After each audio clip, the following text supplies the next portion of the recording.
This video is brought to you by all of my wonderful patrons and channel members, and if you are a patron or channel member, make sure you go check your feeds because there was a new exclusive put out yesterday and I'm going to have another one out today.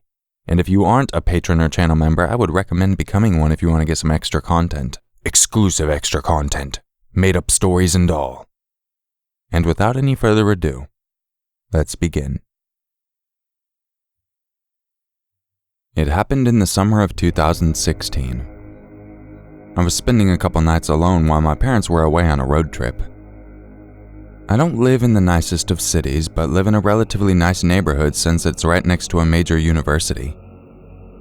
I've been followed home a couple of times, had neighbors have their homes broken into and the like, but most of the really bad stuff happens in the downtown area of my city. Anyway, it was late at night on my second night home alone, around 11 p.m. I had been playing some video games with a couple buddies of mine when I decided to go downstairs and make a late night snack. Cliché setting, I know. When you walk down my stairs, you make a 180-degree turn to walk down a short hallway that opens into my kitchen and living room. When you open the door from the hallway into the kitchen, across from the kitchen table is a set of doors that opens into the backyard. The two doors have giant windows that cover the whole door, kind of like a storm door, I guess. Those will become relevant later. As I go into the kitchen and start making some ice cream, I thought I heard some laughing.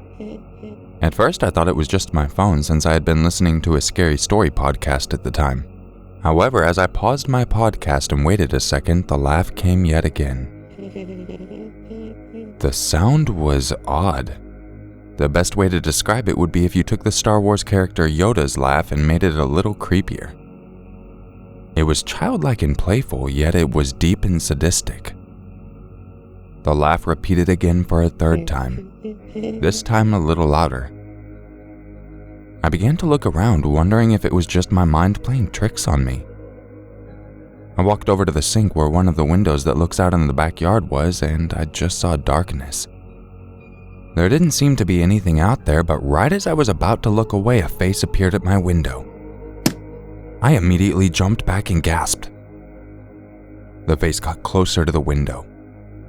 It was a man and he had a giant cartoonish smile on his face. He let out another one of those laughs and walked towards the screen doors next to the sink. He began to jiggle the lock, all the while laughing and tapping at the window. I bolted upstairs, locking myself in my room with my bow staff in one hand and my phone in the other. Just as the operator picked up, I heard the glass shatter downstairs and the laugh. That terrible, creepy laugh echoed through the house. I trembled and stuttered as I told the operator my situation. She told me to calm down and that an officer would be there soon. As I pulled the phone away from my ear for a second, I noticed it was silent. I stood there, the wooden floorboards creaking as my weight shifted. Then I heard it. That goddamn laugh. It was quiet at first, but then it got louder. I could hear the man walking up my stairs. The floorboards creaked louder with each step. It got louder, and before I could realize what was happening, he was at my door. I stayed completely silent, ready for him to come in. He tried the door. The lock jiggled. He began to laugh even more as he started to bound on the door. The bounding got louder as he began to throw himself against the door. The latches started to give way. That's when I saw it. The flashing lights. The goddamn police had finally arrived. Before I knew it, they found their way in and I just stood there frozen. The man let up on the door and just started laughing that terrible, creepy laugh. He laughed when the police got upstairs. He laughed as they took him outside. And I swear I could hear him laugh as he got into the car. The rest of the story is pretty much a blur. My parents came home early, we got the place fixed up, and the guy was convicted of breaking and entering. Now that I'm almost 18, it's just another scary story to scare my friends.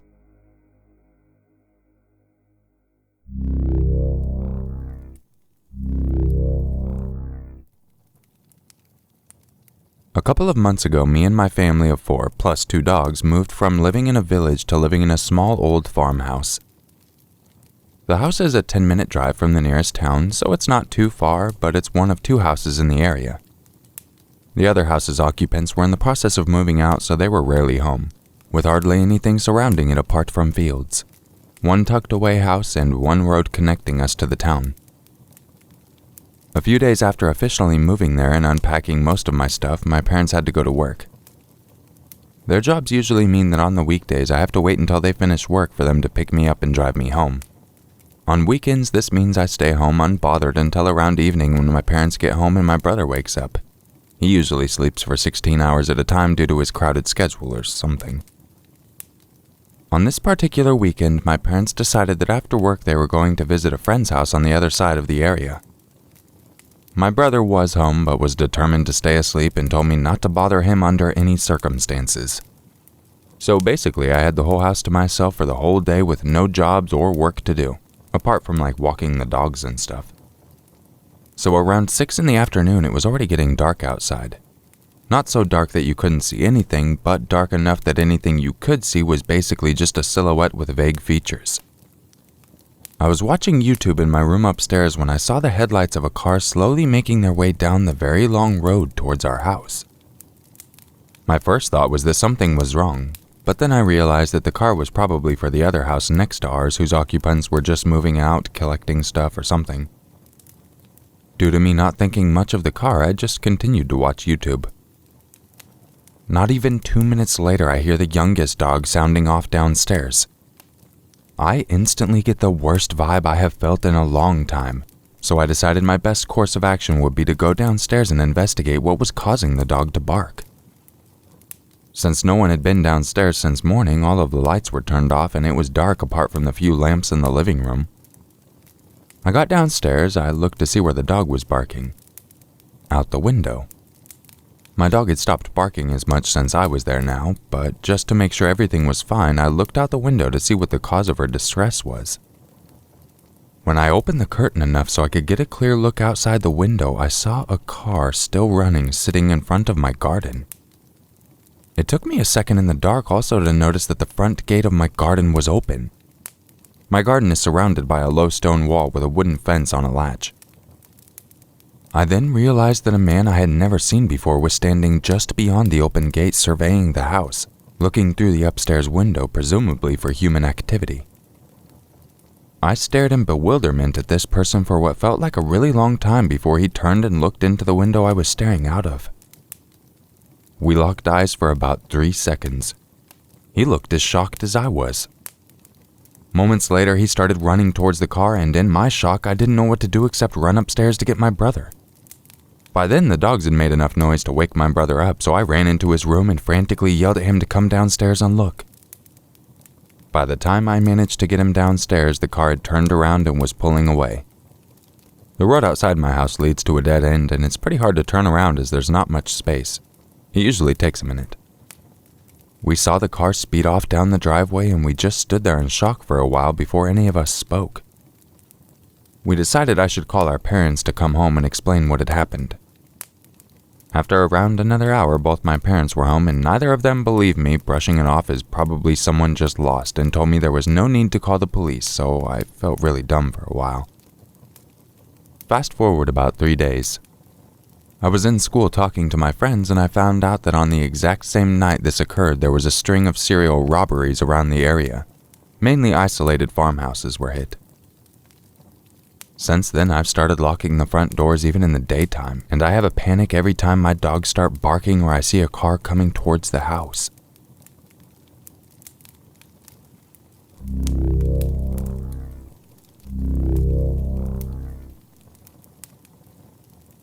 This happened in the summer of 2010 when I was just entering my teenage years. My family took a trip to a really nice hotel in the city. I can't really remember why we decided to take the trip, but I remember a lot of family friends coming with and staying in adjacent rooms. I've never asked my parents, and it's not really important to the story.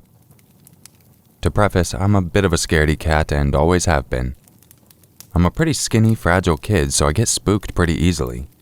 Even now. This, however, was almost definitely not me freaking myself out like I normally did. Looking back, I'm incredibly lucky I trusted my instincts. This hotel had a strange design to it. The lobby was actually on the 4th floor and not the bottom floor, which I found strange. To access the lobby, you had to use the elevator. There was no way for you to get to it from the stairs. This information would have been nice to know before everything happened, as you'll find out. The hotel was organized in a square shape.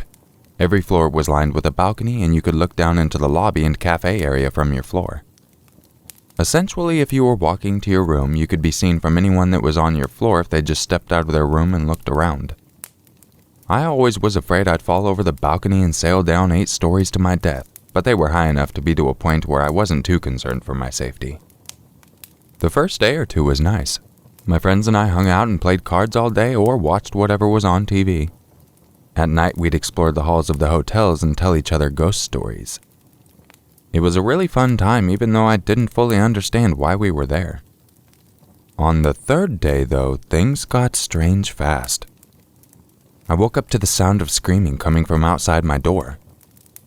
Now, because of this hotel's design I mentioned, sounds from the lobby would echo all the way up to the top floor of the building. So when I walked outside to investigate, I immediately looked over the balcony to see what the commotion was about. I saw a girl laying on the ground, eggs and milk splattered everywhere around her. People were rushing to help her, and I heard a couple people telling each other to call 911. It seemed like the girl was unconscious. Maybe she had passed out or something. I scanned the lobby and saw that my family and a couple of my friends were in the lobby getting breakfast, all staring at the event in front of them. I decided I'd run down to meet them to find out what had happened. The elevator was on the opposite side of my floor, so I took the stairwell located right next to my room. We were on the 7th or 8th floor, so I knew I only had to take about 4 flights down. Not a big deal. I descended for a little while looking for the number 4 on the wall or the letter L. I passed floor 5, ready to find a door to the lobby. I took about 2 more flights of steps before realizing there hadn't been a door for the 4th floor, nor had there been a door for the 3rd or 2nd. Now, at this point, I probably should have turned back, but I continued down because I was tired and didn't want to climb back up. There were some weird side hallways that went into pitch black areas with a bunch of piping and wiring, and though I was curious to explore, I passed them by. I quickly hit the bottom floor, a dimly lit and cold room with cinder block walls and concrete floors. In front of me was a set of double doors. I hesitated at first, but I assumed that this was just another way back to the lobby, so I opened them and entered. Behind the doors was a massive warehouse-type room, probably the size of a smaller basketball stadium. The only light coming in was from the stairwell behind me, so I really wasn't able to see much. Stairs were stacked and covered in plastic wrap, tables lined the wall, and in the distance I thought I could see some boxes stacked and lined against the wall as well. I was probably in the storage room for the hotel. I looked around and saw an elevator in the back of the room, so I made my way towards it. I closed the door to the stairwell and began to walk in the dim light. The room was super muggy and dusty, and it seemed like nobody had been down there in a long time. As I got closer to the elevator, I noticed it was a little bigger than the elevators in the lobby and the other floors. I pressed the up button but got no response. There was a card swiper next to the button. Must have been for employees only, I thought. I turned back towards the stairwell doors, making my way past the chairs and tables along the way. When I got to the door, I gave it a tug and it was locked. Of course. This is when things started to hit me and I realized I was stuck in the dark, dusty basement of a hotel. I didn't have a phone because my parents wouldn't let me get one until I graduated middle school, so I couldn't call anyone. Everyone likely assumed I was still asleep in the room, so I began to freak out, believing that nobody was going to look for me. I searched around the warehouse looking for other ways out. Some areas of the place were better lit than others, so I looked around in the areas I could see first before standing on the darker side of the room. There was one other set of doors that I found, but it happened to be locked as well. I began to cry, scared that nobody would ever find me in this basement. I swear it felt like hours, but I think only a handful of minutes passed before I heard the door creak open. It wasn't the door from the stairwell, rather the second door I had found. A slim, middle-aged man in a lab coat came out of those doors. Now, if this were 21-year-old me seeing this man, I would have been very confused as to why this guy was wearing a lab coat in a hotel.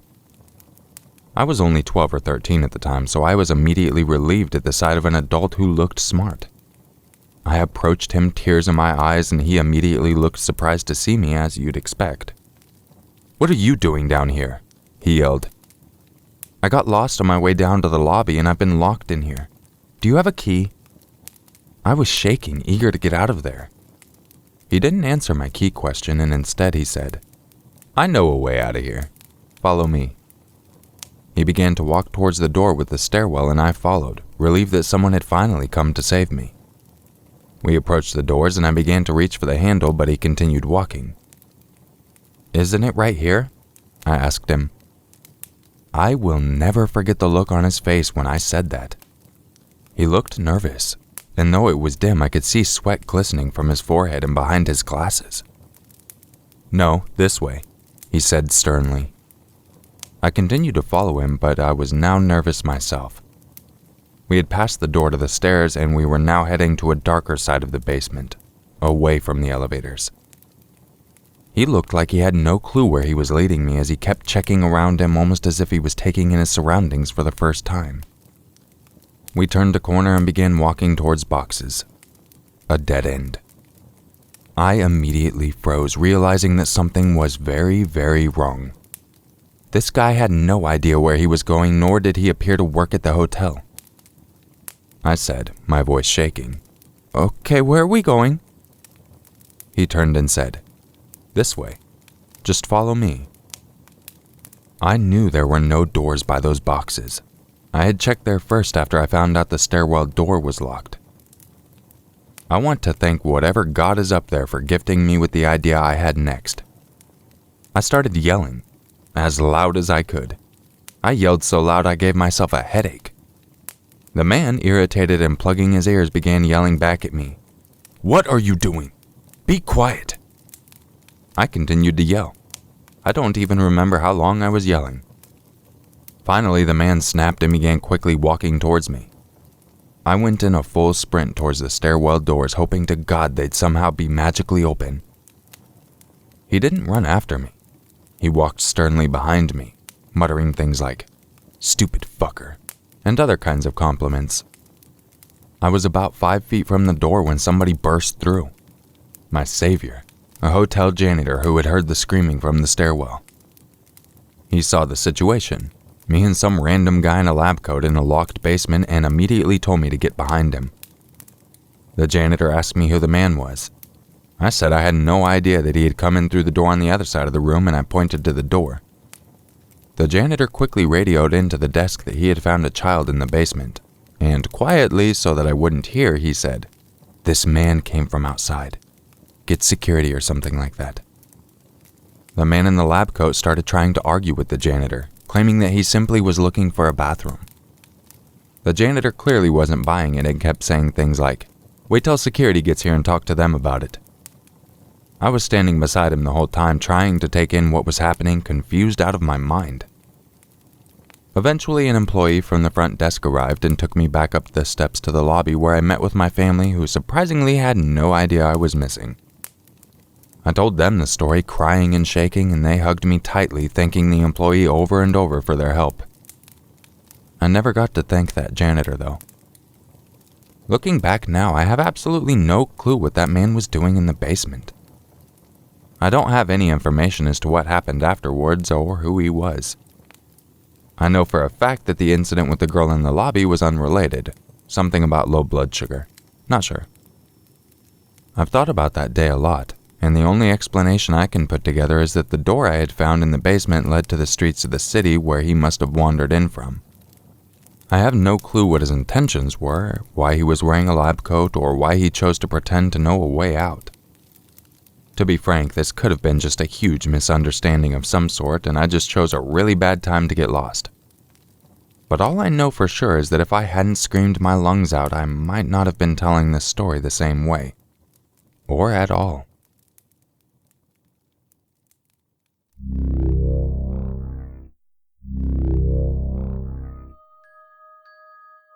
If you enjoyed this video, don't forget to leave a like, subscribe, share it with your friends, all that good stuff.